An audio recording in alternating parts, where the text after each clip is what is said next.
When people think of retirement, the first thing that they tend to think about is money. Have I adequately saved for that time of my life? But rarely do they consider what they will actually do, how they will actually live once they leave their working lives. What makes for a good retirement? Here now to help us answer that question, Samir Sinha, Provincial Lead with the Ontario Senior Strategy and Director of Geriatrics at Mount Sinai and the University Health Network. Susan Eng, Vice President for Advocacy at CARP, the Canadian Association of Retired Persons. Josh Matlow, Chair of the City of Toronto Senior Strategy Subcommittee and Toronto City Councillor for Ward 22.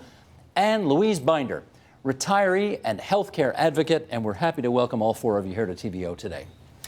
I want to start, Susan, let's get started with this. Do people actually give retirement planning beyond the pocketbook enough thought? No, absolutely not.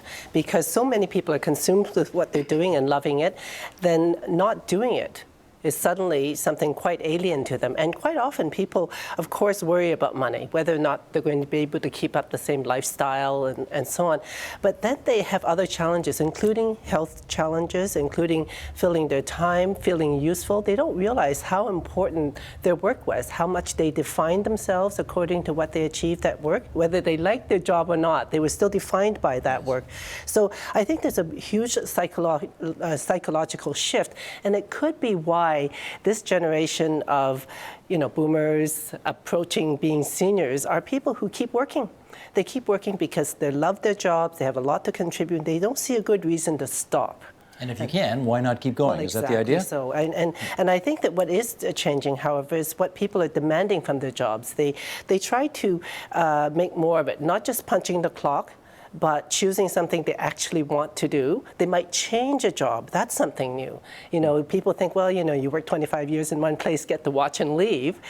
In fact, people use that opportunity to do something else that they've always wanted to do, completely different out of their discipline altogether. Something they've always wanted to do, something that uses an entirely different part of their sensibilities. And we're finding that a lot as well among our members and others. Louise, I want to bring you in here because this is obviously not an academic discussion for you. You got some health challenges earlier in life and found you had to retire. How old were you when that happened? 43. So well earlier than most of us want to do it. It was a profound tragedy for me. I mean, I really had to grieve the loss of what really I used to define myself, which was the work that I did. And it was what? What did you do? I'm a lawyer, and I was doing human resources work in large companies, and I was a vice president of human resources for international companies. And then you got sick and you found you couldn't do it anymore. Exactly. So what'd you do?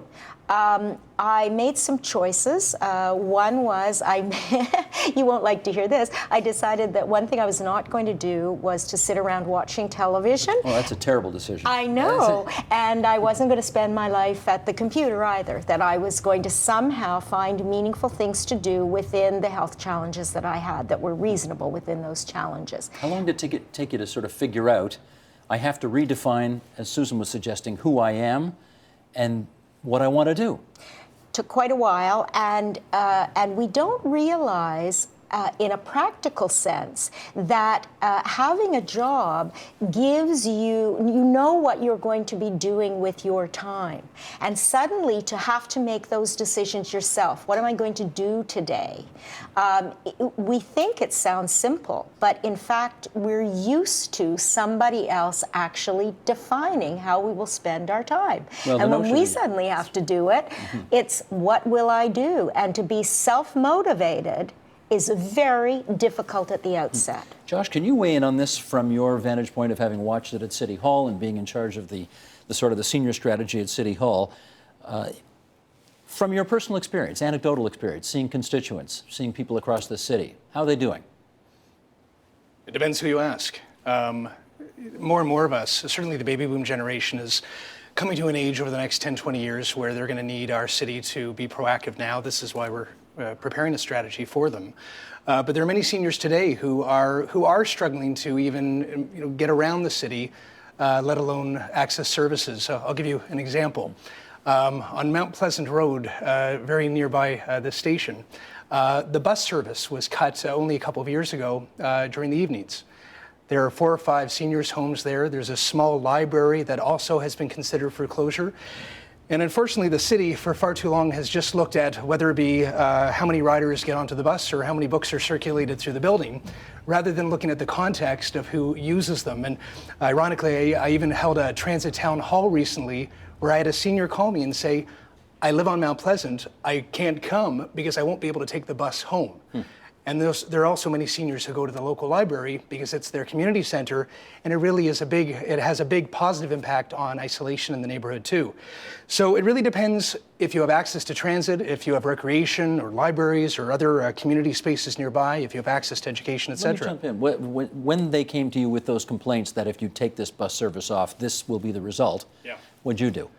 What I did is I actually rode the bus and took numbers myself. My assistant actually went and did a tally to make sure that the numbers that the TTC was using were correct. I also did town halls in the area, went to all the buildings, spoke with the residents, and I went and made a deputation at the Toronto Transit Commission.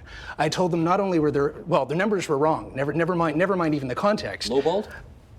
Half as many riders as they should expect even on a freezing Monday night in February.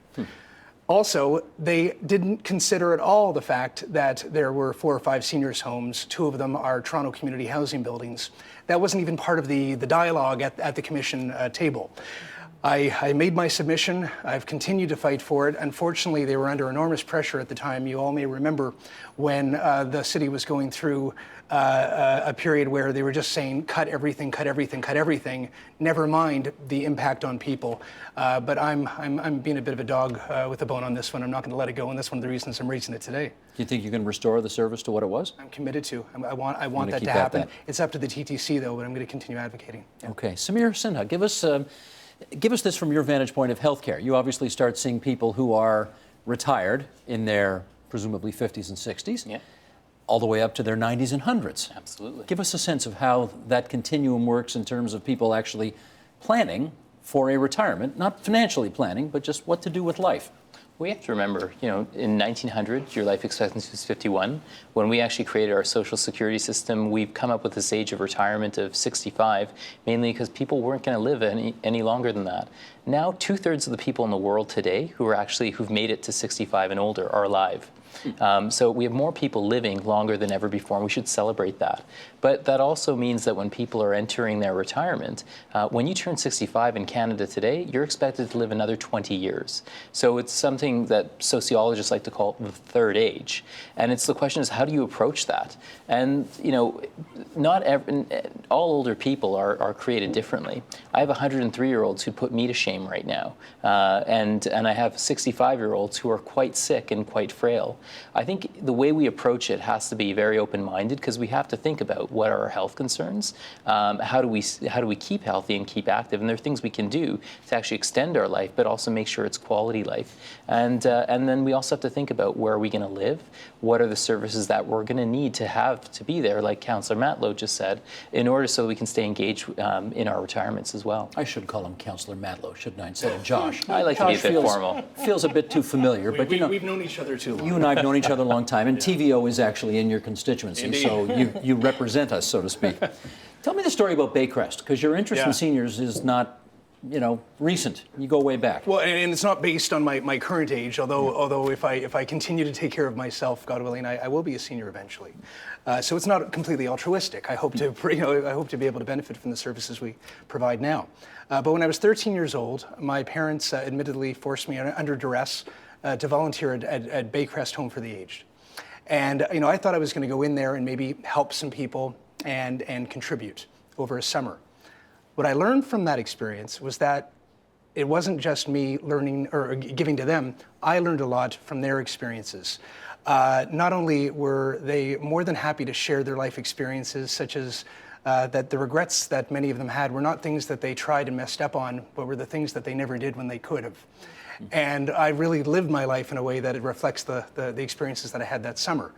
But housing, speaking of Baycrest, is one of the top concerns that seniors tell us they have today. Not only do we have roughly 1 in 4 seniors in Toronto living in isolation, but there are so many who are looking for housing and they can't get in. We have thousands of people on our waiting list. We have a dearth of affordable housing. And my concern is that if we don't do something about it now, as the baby boom generation gets older, the wait list is going to outlive the people who are seeking the housing. So, the experiences that I had back then and then what I've learned from my constituents now make it very clear to me that if we don't act now, if we don't maybe talk a little more about priorities for the majority of us who are going to be over the age of 65 soon, rather than talk about, some of the silliness that we sometimes hear at City Hall, we're going to lose a window of opportunity. I want to pick up on the isolation angle you just talked about. And I know that there are many people who work flat out for their whole working lives, Susan, and then they retire. And because they've worked flat out, they've got no hobbies, they've got no outside interest that they've established, and suddenly they're retired and they got nothing. How hard is it to pick up a hobby at that stage of life? Well, it would be difficult. Luckily, we're, I think, seeing a different trend now among people who are reaching that retirement age, and I think that's important. And I think it's also something else that Josh said that was really important. That is an explanation for why these problems are still with us. And what he's done in his lifetime is actually deal with older people, not feel that they were an alien race, and actually become empathetic. And that's what we actually have to have in public policy, and understand that people who are coming of a certain age at this point do not fit the stereotype. And what is more, politically speaking and socially and economically, they're not going to take it either. They're not going to accept the stereotypes that set them off as an afterthought, that they're going to be intending to say, well, I have choices and I'm going to make them deliberately. And a lot of things that I tell my team at CARP is to say to them, consider a person who is full of life, doing all kinds of things, loving, working, volunteering, all of those things, and then they turn a certain age, the clock ticks over. They haven't changed. The rights haven't changed. The number changed. The number changed. And so what you want to do in terms of public policy is look at that and say, well, there are scientific facts. They may have mobility and health challenges. They may have choices about work. So the system has to accommodate that. You don't just say, well, no, you've got to fit into our system that has everybody speeding across intersections and racing across town in cars. Louise, from your experience, do organizations that are looking for volunteers want older people to volunteer? Yes and no. They always are looking for volunteers, but the concern is, how long will you stay? Will you be able to come every day? When I was interested in volunteering, I put my name into 4 different types of organizations. And ironically, it wasn't the health groups that were interested in me, it was the literacy groups. And so I've done quite a bit of volunteer work with young people who want to learn to read and are trying to get to school, and I believe very much in that. And they don't care how old I am. They are just delighted that I'm willing to take my time to teach them something. But anecdotally, one does hear stories about, oh, you're 70, 75? Absolutely. Maybe, yeah, no, absolutely. As I say, I tried 4 different avenues, including legal work, which I was prepared to do for people for free, and nobody took me up except the kids, except the young kids. They're delighted. But, there is ageism in our society, and for us to deny that, and what is ironic about it is, just as you've said, everybody's going to get there. There is. If they're lucky. We hope, yeah. Luckily, if they're lucky, that's right. And if they look after themselves, they have a good chance of getting there.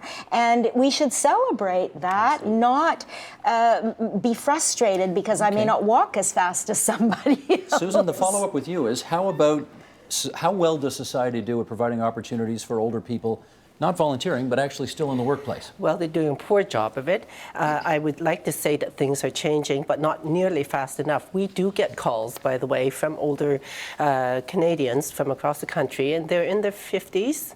They've been downsized, and they're not getting the new jobs.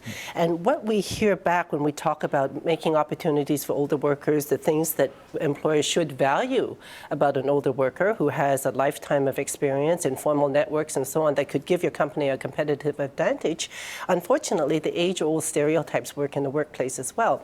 And so what do we do to try to when we push ahead with saying, well, you've got to get rid of mandatory retirement, and you have to make sure that the workplaces have coverage, health and dental coverage, pension coverage for people of a certain age, and even labor standards stop covering you after a certain age. And so we have to make those changes. So oftentimes I've been speaking in public venues about that kind of thing, and I always get this question. my son or my nephew doesn't have a job. Why shouldn't people who've had their run at it give up their job so that he or she can get have a chance at it? And I always say to them, when you ask that question, you're saying that a younger person with his career ahead of him, granted, and he needs a job, his job and his aspirations are much more valuable to society as a whole than the older person who may need or want to keep working. And you're asking me to make a choice between the two. Tough call. It is a tough call, but you know what? I don't think we have to make that choice. There are jobs. In fact, the labor economists tell us there's a labor shortage. It seems like nobody seems to believe them, but there you are. So we have to stop making those unnecessary choices. Josh. Well, even just, moreover, it's going to be necessary to ensure that the workforce is open and accessible for seniors. In the next 20 years, 1 in 5 of us here in Toronto, and this is reflective across our society, is going to be over the age of 65. We don't want everyone dependent on the government. We, as taxpayers, can't afford that, and frankly, that doesn't provide a respectful society to those people as well. So we're going to need to open the doors of the workforce and our economy to those of us who are going to be seniors. So I don't think it's about sort of, are we going to be charitable or not? It's necessary that we make sure that happens. I want to give one example, if I may. Speaking of ageism, we just had a recent debate over, hypothetically, if the mayor did lose his seat in Toronto and he or she needed to be replaced, what would happen? I was suggesting, well, why don't we bring David Crombie back for a couple of years to just finish the term and settle things down and provide leadership? Remind everybody who lives outside Toronto, Crombie was the mayor in 1972. He's now, I guess, he's almost 80. He's 76. He's 76, okay. David Crombie is 76. He also is a federal member of parliament as well. And cabinet minister. Indeed. And you had the idea to bring him back to finish the term. And I thought, given the fact that he's such a unifier and such a bright leader, that he should come and do the job. Some people said, well, he's 76. He's an old guy. Why would you even consider him? And what most people don't know, but you would know if you know him today, is that he is one of the most engaged leaders our city and our province still has. And, I think we just have to get over the numbers game and recognize the person. He's still a force, there's no doubt about it. More than a force. 77 He's a remarkable leader. April 24th, if memory serves. Absolutely. Organizations, do they want seniors? Well, they do, and so first of all, it's only been the recent last decade that we actually ended mandatory retirement at 65. I mean, that was a huge accomplishment here, and now we've actually seen the number of people who are 65 and older in our society who are working actually double over the last few years. So we have to remember that while people say, well, they're old, so should we get someone who's younger and may have a bit more energy? We have to remember that with age comes experience, and with experience comes valuable skills. And in fact, part of the reason we have more older people staying in the workforce is because they want to stay there because they want to contribute, they want to pay taxes, but they also have skills that it's very hard to replace with someone who's coming into the workforce. So that's something we have to be mindful of. Also, older people actually are some of the greatest volunteers in our society. I know at Mount Sinai Hospital, I have a whole team of older volunteers. In fact, 25% of our volunteer workforce are older individuals. Older means what? You can say older at any age, right? Zoomers define themselves as those who are 45 and older. I mean, I can, some people think that I'm old right now itself. And How old are you, Dr. Sinha? I'm 36. Okay, but I have my... There is no definition in the world by which you are old. You never know. I go down to a school and they say you're old. So, but I have my 103-year-old who doesn't like the idea of being said that he's an older person, right? So, but I think the idea is that, again, we have to think about one of the key things about approaching a really good and a healthy retirement is having that sense of purpose. And whether you define that through work, whether you define that by caring for your grandchildren, whether it's by traveling the world and seeing every country possible, we know that one of the predictors of longevity is by actually having that sense of purpose, and including volunteerism. We try and attract older volunteers at Mount Sinai. So if you're out there and you want to volunteer, Baycrest, Mount Sinai, we're all calling, because you know what? Older people have more time. And will you take old volunteers as old as 36? Maybe. Maybe, okay, just checking. I should have followed up and closed the loop on this. Yeah. I know this didn't end up happening, but when you said to David Crombie, would you think about filling out the rest of Mayor Ford's term if he loses his job? What did he say? There's no way I'm going to comment on that. Oh, man. Ask David, Steve. But you went to him with the idea? we had a jovial we had a jovial lunch. You did. Listen, I'm obviously not going to speak for his worship, but what I will say is that whether he be 36 like we are, or actually I just turned 37. Sorry. Well, you're really old now. I had a midlife moment, but or 76 like David is. I think we need to consider whether we're accepting volunteers or whether we're hiring. What is the substance of the person? What is their experience? What do they have to offer? And it really doesn't matter the age. Susan, I want to know whether people who, after they retire, what's the general, do they stay in the city in which they've lived most of their lives, or do they prefer to move to the exurbs, or in some cases, I guess Elliott Lake was where people move. Well, a lot of that's people right. move for a while. What's the prevailing way? Actually, I think a lot of people, especially when we're talking about downtown Toronto, but of course we're national, they do tend to move back to hometowns. Huh. We see that a lot, and in fact, I mean, unfortunately, people live on the sunny side of the street and we all get along, but we're advocates, and so we only hear about the negative stories. And oftentimes we're hearing that people are moving back to hometowns or smaller towns or retirement communities, and they can't find a family doctor, for example. And or they can't find their services, or they can't get back to see their family. In New Brunswick, we were there, and just that week they announced that they cut the intercity buses. And so therefore, all those people in New Brunswick were not going to be able to see their families unless they were driving. And so I think that that's what starts to happen as people move to communities where maybe pace of life is a little bit slower, closer to family, grandchildren, and so on. They find that the services that are in the major urban centers are no longer available. So we have to bear that in mind when we are so well served in downtown Toronto here, Midtown, and find that, in many other communities, those services are not even available. There's no wait list to get into.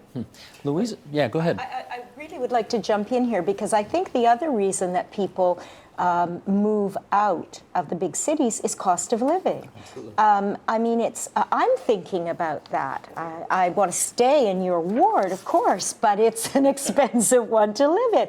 And cost of living has gone up profoundly. If people are on fixed pensions, but the cost of their heating bills double, as mine have, we have to start thinking seriously, first of all, about working for pay, not just volunteering, as much as we would love to do it for nothing. We practically can't if we want to keep up the standard of living that we have enjoyed. And I think, unfortunately, it causes a lot of people to have to move into housing they really don't want to be in. And it also has them moving out into rural settings where they think they will have a better quality of life. But you're right. My mother lived out on the Trent River near Cobourg. She didn't have a family doctor for years. And I mean, that's incredible that I would have to bring her to Toronto to see a doctor. And she couldn't do it herself. She was too old. May I contribute to just this point? As we've been preparing the City of Toronto Senior Strategy, which really is an age-friendly strategy for the city, hopefully will be watched by the rest of the province as well. We consulted with thousands of seniors, and the top 3 issues that we heard back from them, along with caregivers and families. Number 1, health. Number 2, housing. And number 3, transit. Transit for them also included, along with buses and congested subways and everything we know is true in Toronto today, even those so-called little things that are really big things, like the maintenance and repair of sidewalks, tactile, alerts when you don't, go off into the street if you have visual impairment. Things that actually make such a big difference in people's lives. And one of the challenges of living in a big city is that there's so much happening all at the same time, noise, commotion, congestion, that it can actually be very scary if you don't have that basic infrastructure in place to make sure that people have access and safe mobility. I was going to say, yeah, go ahead. Building on this, right? I've been privileged to work with Josh on the City of Toronto Senior Strategy, but going across the province for the developing the provincial one, it was the exact same issues, and not necessarily that people in Pickle Lake were suffering from the issue of the traffic congestion, but it was more the idea that older Ontarians tend to outlive their decision to stop driving by about 10 years. And so the question is, for when you were talking about your mother, out in Cobourg, the question was, it's not even even just finding those healthcare services, but if she wants to go out locally, if maybe her community is too small to actually have a transit system. So the question is, then you might have to rely on a taxi service, which might be quite expensive, especially in some of our northern and rural communities. And then making sure you have the adequate services to age in place, whether that be in your own home with adequate home and community care services, or even if you want to stay in your own community, do you have things like supportive housing? Do you have subsidized apartments so that you don't have to leave that community and go somewhere else, like a long-term care home? Susan, if you are young and or healthy, living in Toronto, this is a very exciting city to be in. Yes. My hunch is, and I can remember this from firsthand experience, when I was 40, I had a herniated disc in my back and I ended up needing a cane for a lot of months.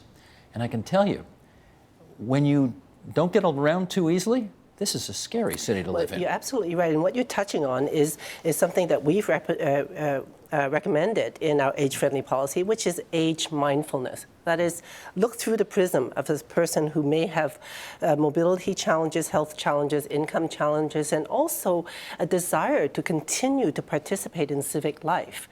And if you do that, if you take that perspective, then you realize, you see the little things. You'll remember that hernia and trying to lift your leg up over a sidewalk or take the subway stairs and so on. And if you think of it that way and you alter what you actually plan out as a city, or how you design buildings, or where you place things. I mean, why do we have to always have a bus discount? Why don't just put my services where I can walk to them? You know, all these schools that they're emptying out, make them into community hubs. So there's an opportunity here.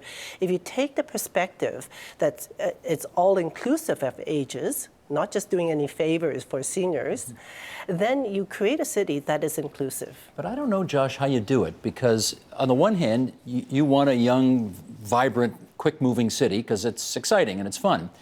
But on the other hand, I do recall those subway doors seem to shut very quickly, and those escalators seem to move very quickly, and those walk, don't walk signs never seem to stay on walk long enough when you got a cane and you're trying to get across the street.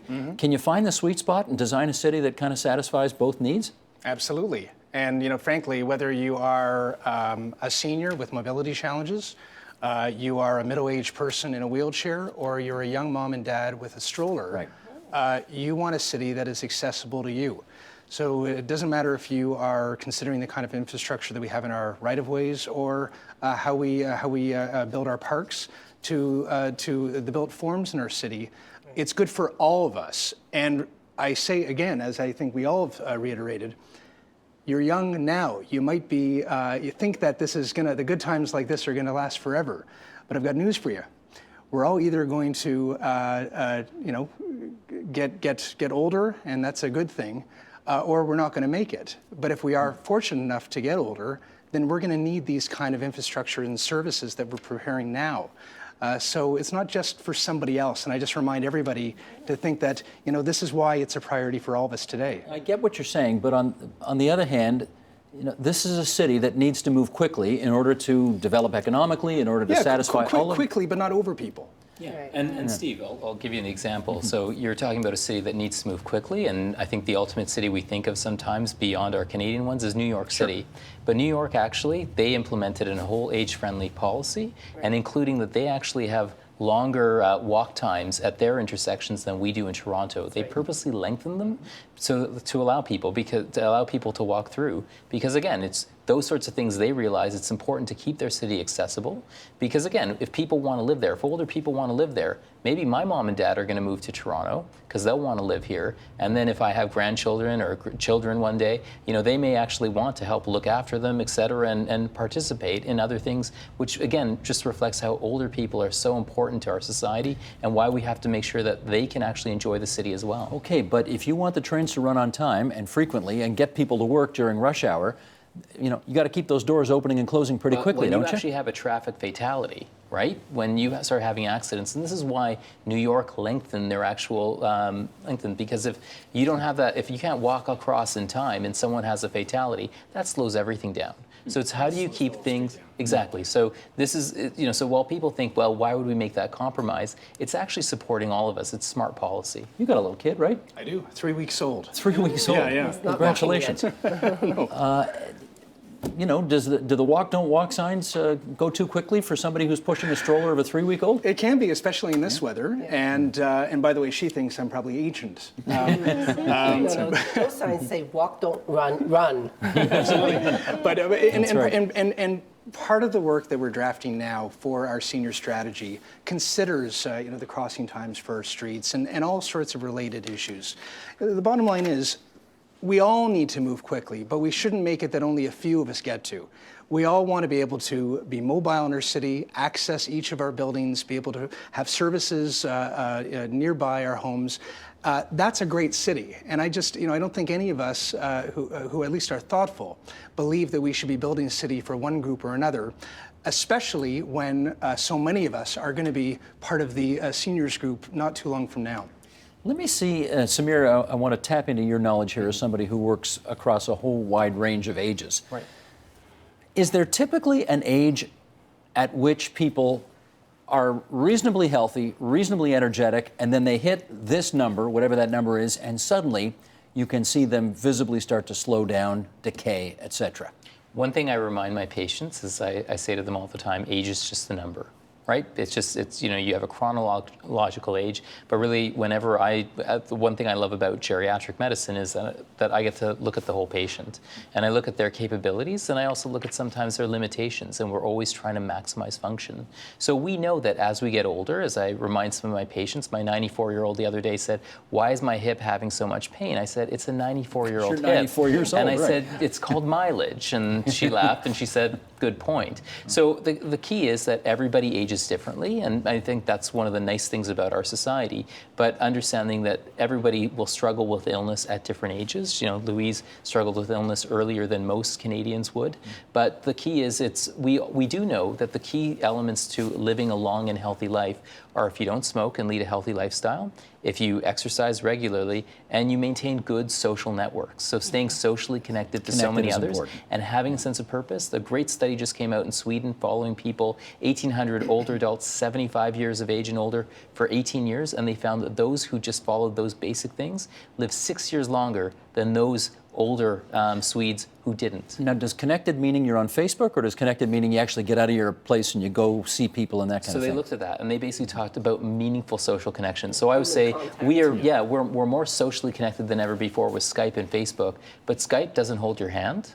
Right? Skype doesn't get your groceries for you. I mean, these are things about actually getting together, having deep, meaningful social connections, and that's why transportation, accessibility, going to the library, as Josh was saying, so that you could see your friends, read books together, and hang out, so important. Well, in which case, Louise, your friends who still work full-time, do they have time for you still? Some of them do. We try very hard to make time, but I do notice that some of my friends who have children and are working and are looking after a house, it's very difficult. And they don't complain because they don't get to see me. They complain because they don't get the social interaction that they want. And, I was joking earlier, I decided I wasn't going to watch television, I wasn't going to spend my time on a computer. And I guess in a way, I instinctively knew that the continuation of meaningful social interaction was going to be profoundly important. And I'm actually going to get to retire twice, which I don't think many people get to do. Because you did it once at 43. I did it once at 43, and I am now going to be, and I hope you will look shocked, please, 64 in March. And so one more year, and I will get to retire twice.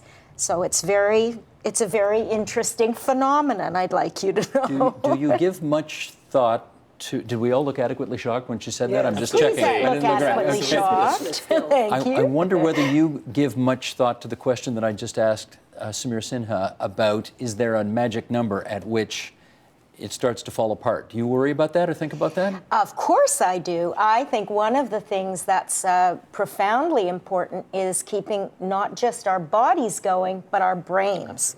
And so I've done some very practical things about that. I have actually a memory program in my computer. And it's a very good one, and it helps my brain to keep active. It's a muscle, just like our bodies. We seem to know to keep our bodies going, although some of us are better at it than others. But we know it, and somehow we forget that our brain is also a muscle, and we have to keep it working.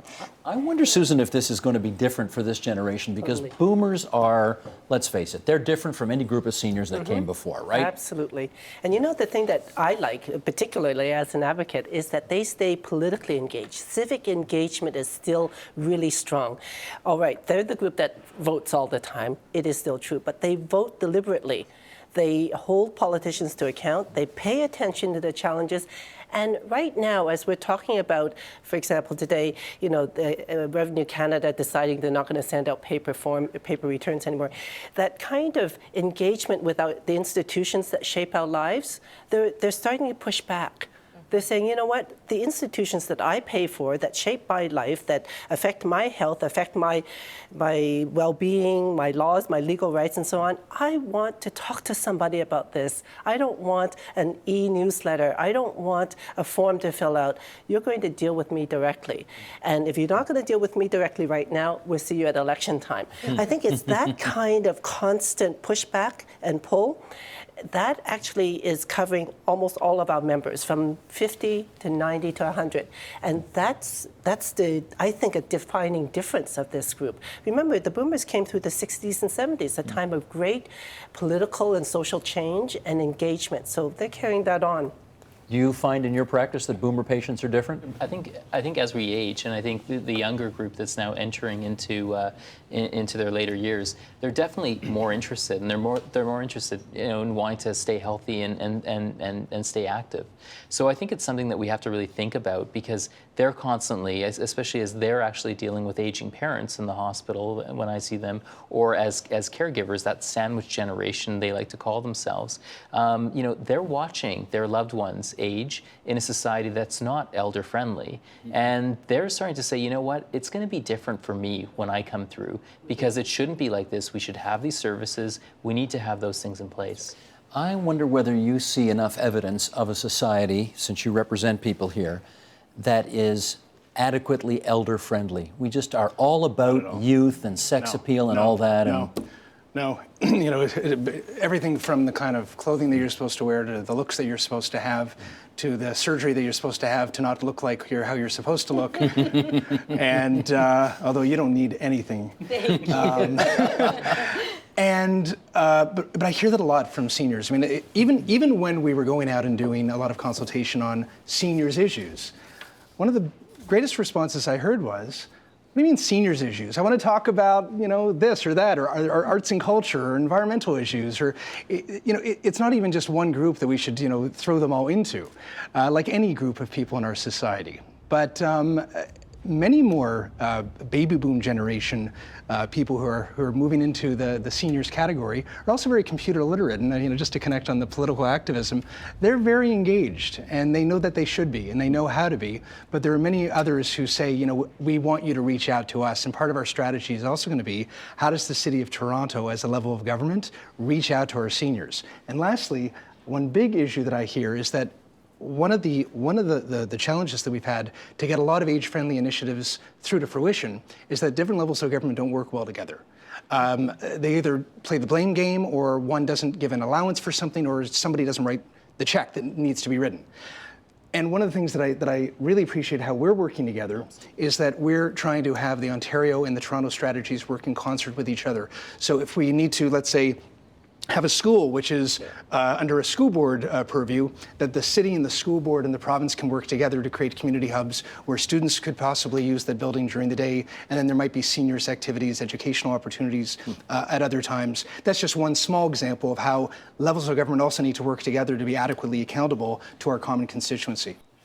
Can I say thank you to Samir Sinha from the Ontario Senior Strategy, Mount Sinai and the UHN, Susan Eng from CARP, Josh Matlow, the Toronto City Councillor from Ward 22, in which we find ourselves right now, and Louise Binder, the retiree and healthcare advocate. Thanks so much, everybody. Thank you. Support Ontario's public television. Donate at tvo.org.